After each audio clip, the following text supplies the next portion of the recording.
Right, welcome back to the Mr. Arsenal podcast. Oh my god. This club is going to be the death of me. Literally.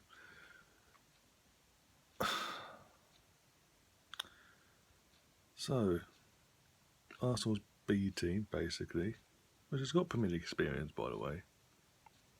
Majority of it. Martinelli aside, who's just joined, but still.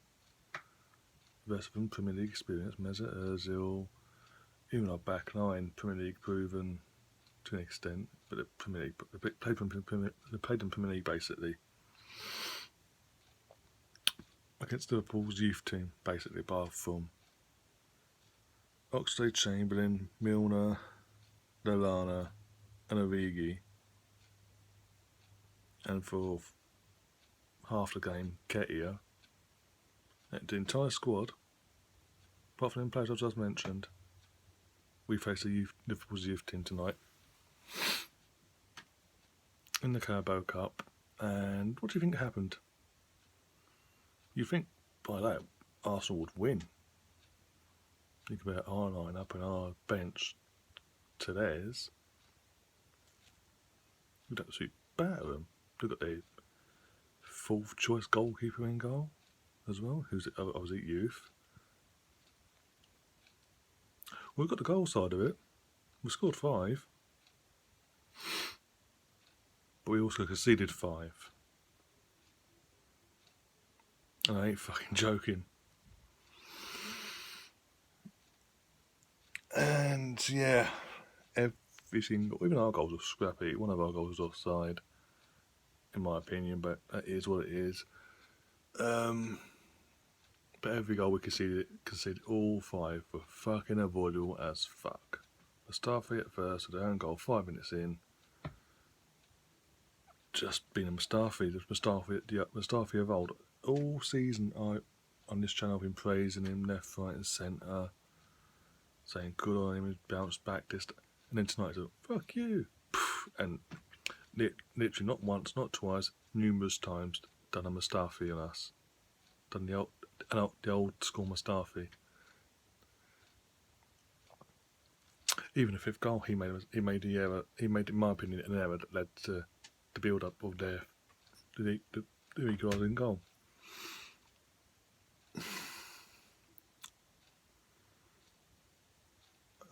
In the first half, I couldn't. Even though I was straight that we conceded, but we're 3-1 up at half time, I couldn't slate off Emery because he put a strong lineup out, and the scoreline showed it in the end, 3-1 up. Victor Ozil, Benham was captain, but with Ozil involved in. From the time he was on, 4 goals were scored. He had a part to play. If not the assist, he played a pass to made. He was involved. Basically, he was one way or the other involved in 4 goals that he was on the pitch for. So, in Emery's infinite wisdom, I think now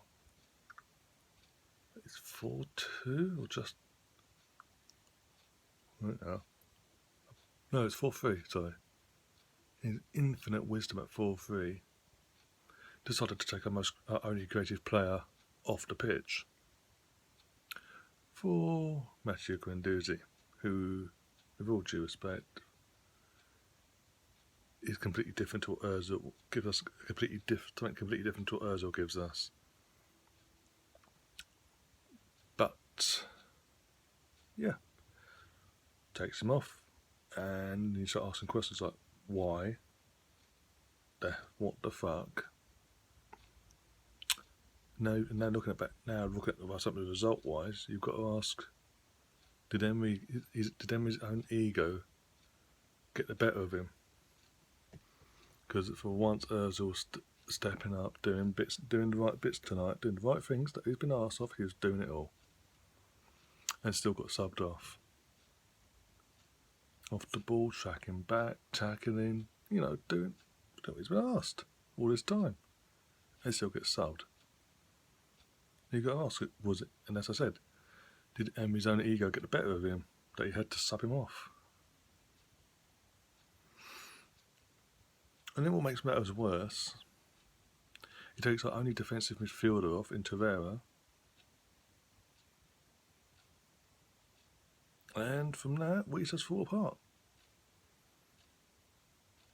I mean, to be fair, Torreira is partly to blame for the fourth goal that Liverpool scored, because he's the one that he did technically lose it in the middle of the park. But either way, instead of taking him off, bring someone else on as a or bring someone else on in another position, yeah. But change the formation about so he's someone next to him to help him solidify and see out the game. Because obviously with Joe Willock, not the best of games, but didn't do appallingly himself. Scored an absolute belter, a goal worth winning any game, normally. But this is Arsenal we're talking about. We don't do that around here. Even the commentators are like, that's it now. And if anyone that watched it live, it was, how can I put it, Liverpool themselves, the players themselves believed that when we went 5-4 up, that the game was up. They was just playing out for time, basically. I mean, they upset a bit here and there, but not to the level what you'd expect. And then Mustafi. Good old Mustafi. 5 minutes of injury time have gone up. We're in the 93rd minute, 93 minutes and 50 odd seconds. We've got to hold it for that at least another minute, at least. Nah. The ball's cleared by Liverpool, goes towards Mustafi, and instead of any other rational defender just getting their body in front of the ball, in front of the path of the ball, just in it and booting it at the other end of the pitch, at the very least. Nah. He heads it. He goes to him, but even though he's behind the ball, behind the players, he's got to him somehow, but he decided to head it out. And then from that, did to quickly drop back into position and basically do his job as a central defensive defender. See, centre back. See, I'm that pissed off. I'm getting words mixed up. Oh no, that'd be silly. He just trotted along as you do, ball watching.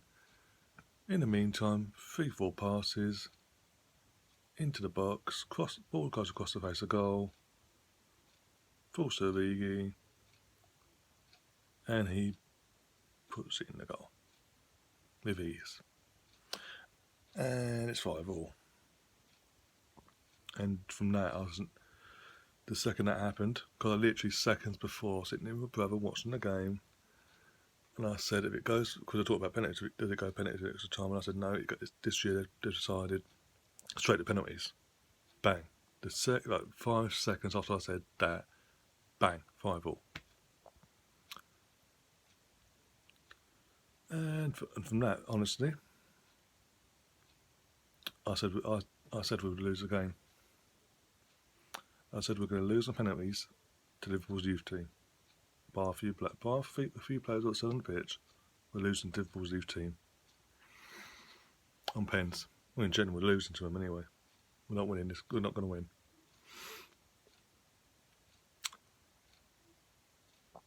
Because our goalkeepers don't like to dive in the right direction of the penalties, apparently. And when they do, they still push it onto the post and into the goal. So, yeah.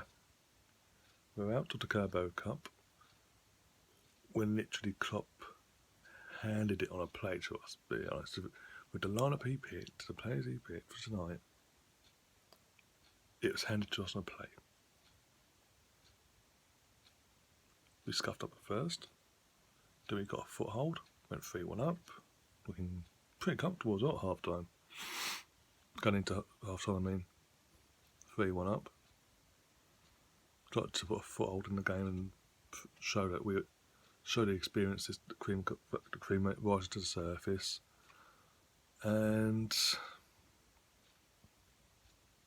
yeah, second half, they came out with a bit more purpose. And you would have thought, looking at the game, both teams had gone for full youth teams, the way we defended. But initially, on the last live stream with Colin, I was saying that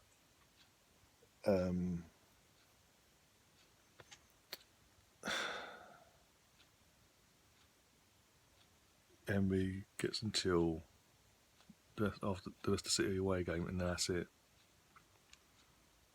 He's got to be sacked then. After tonight, nah. Of course, also I took into consideration at the time, I thought Klopp would actually want to go for this a bit more than what he did, in the sense of he'd have your Manes and all that on the bench at the very least, and bring them on and do things like that.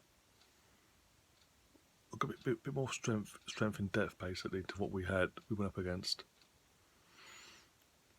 But the fact that we had a stronger squad, and we not only lost, we conceded 5, and then lost on penalties again. Again, Liverpool's a youth team, effectively. Emery doesn't deserve 2 more league games. He needs to go tonight.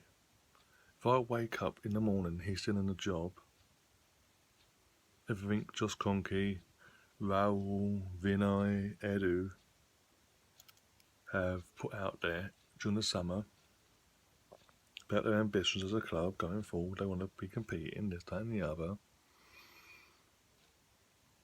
To me, again, if he ain't sacked, everything they've said on that side of it would mean absolute crocker. Basically, tell me they've spoke a load of crocker shit from day dot.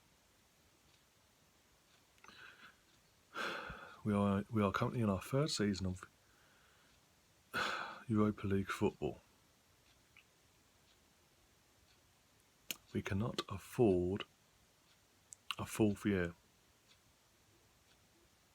If we do not get Champions League football via the league, i.e. 3rd or 4th, and let's be honest, the players-wise that we have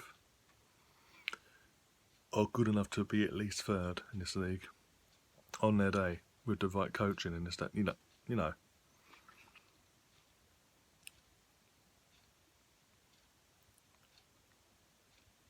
So yeah, he has to go tonight, or as I said, everything we've been told in pre-season and just after the window closed was a crock of shit to try and shut us up. And I'm not going to have that, because it just means then I won't be fucking breaking my neck going to games anymore. I jokingly said to Colin off air and join on there as well, thank fuck I like rugby union as well. And thank God for the last 6 weeks nearly, I've had the Rugby World Cup to not just watch but enjoy. And I get to enjoy it even more because obviously England have got to the Rugby World Cup final, and fingers crossed, touch wood, England do the job on Saturday morning. That's my only joy at the moment. I'm back to the point where I'm not enjoying watching Arsenal anymore. And also, just before I wrap up, I know now, I've been saying all week what's going to happen in terms of Xhaka. That obviously it was even before what went off for Xhaka on Sunday. I knew he wasn't going to play tonight. He he doesn't play cup games apparently this season. Club captain doesn't play cup games, European or domestic.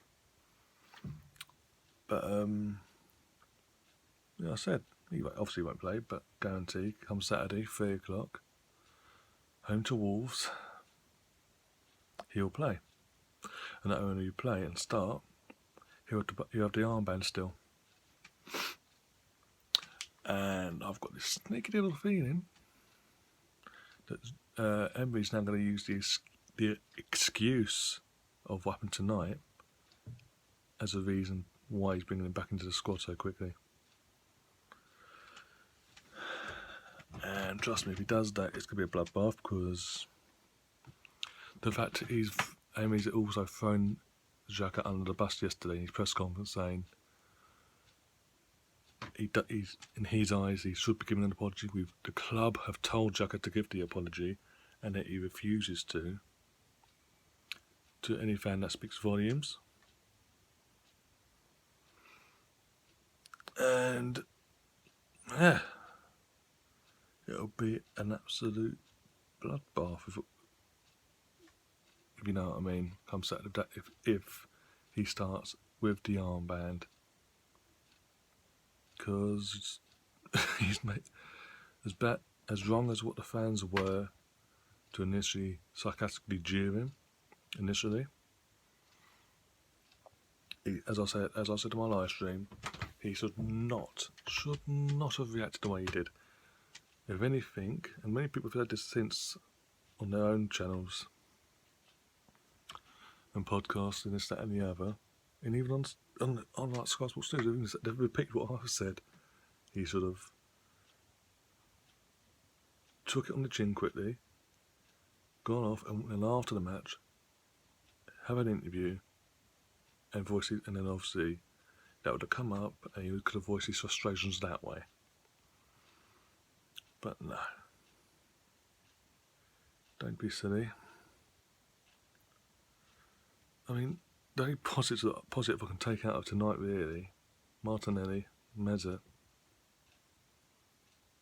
and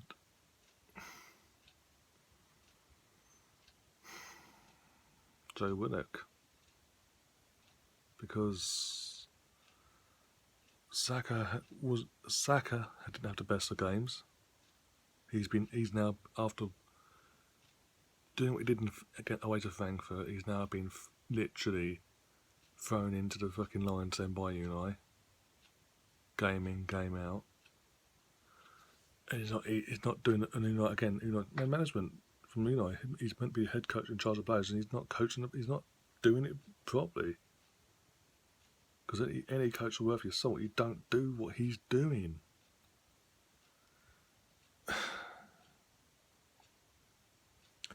And also the last positive I can really take, the last positive I can really take is Martinez doesn't have to be in goal anymore, because he was absolutely a fucking pawning. And I've had people at the Emirates praising him, and tonight he's just gone to him, oh fuck you. And yeah, remember Fabianski in the early years when he first joined us? He was getting goals in. He was getting his hands to the ball, but it was always going through his hands into the goal. That's what happened tonight, especially with the fourth goal. Literally got a full hand behind it, and it's still winning. And in the fifth goal, he didn't get down quick enough. And obviously Chamberlain's goal, no keeper's really saving that, but still. But yeah, the fourth and the fifth goal were what he should have done better in. Especially, as I said, the fourth one he got his hands to, but no. And when it comes to the penalty shootout, I knew every penalty what he was going to do. First one I said he'll dive the opposite way. What did he do? Dive the opposite way. And every time you watch it back, it was literally the ball had been kicked and he was diving the opposite way. And the ironic thing I said he'll dive the right. And the last one I said he'll dive the right way. This one, but you still won't get it. And again, he got hands to it. But he went one way, he got hands to it, and it's still winning because he pushed it onto the post. Because his hands went like that, on the post, and in. And now we are, as I said at the beginning of this video, out of the League Cup. But because of the manner of how we've gone out, Unai Emery for me doesn't get to next to Wolves, and they're still matches in the league. He doesn't get to the international break. He goes in his next few hours. Should have gone already, but I'll give him till at a push. Say 9 o'clock tomorrow morning, UK time. And if he hasn't gone by then as I said before, everything we've been had rammed down our throats by him during the pre-season, especially Josh Kroenke, was a load of crap. To try and shut us up. Simple as. But yeah, I'm going to sign off now. If you're new to the channel, if you like this video and you'd like to see more what I've got to offer, don't forget to subscribe, hit the like button, and share this video around as well. Help the channel grow quicker. And yeah, I'll be back now on Friday morning, early, very early, because I'll be doing a watch along for the 3rd, 4th place playoff between Wales and New Zealand, being part Welsh on my father's side. And yeah, so I'll be watching that, and then I'll be back, and then I'll be doing a preview for the Wolves game later on that day. That'll be live though. And then again back on Saturday morning for the World Cup final between England and South Africa. Hopefully the boys bring it home for the first time since 2003.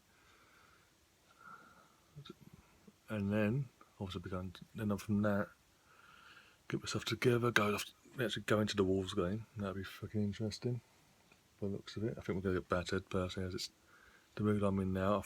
I don't see us winning any games. And Wolves are pit form, as I said before, Wolves are pit form, so yay. Now I'll get back from that, so what time is that? I'll probably do the review for the Wolves game on Saturday evening, around 8:30. And obviously that'll be live with guests. And then until then, enjoy the next few days, and up the Arsenal.